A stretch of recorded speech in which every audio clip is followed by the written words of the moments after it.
اور ایک اور بات جو آپ نے نہیں سنی ہوگی توجہ سے سنیں، تاکہ اس لیے پہلے بتا رہا ہوں تاکہ کسی کے ذہن میں کوئی اشکال نہ رہے، فتنہ فساد کا احتمال ختم ہو جائے۔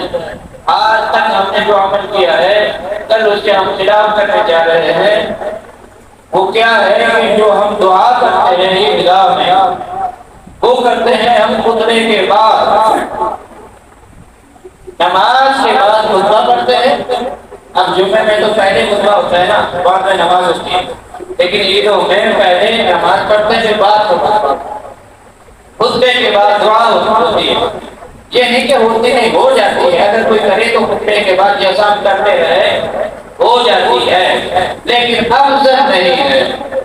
افضل یہ ہے کہ عید کی نماز کے بعد دعا کی جائے اور پھر اس کے بعد خطبہ دیا جائے، افضل یہ ہے۔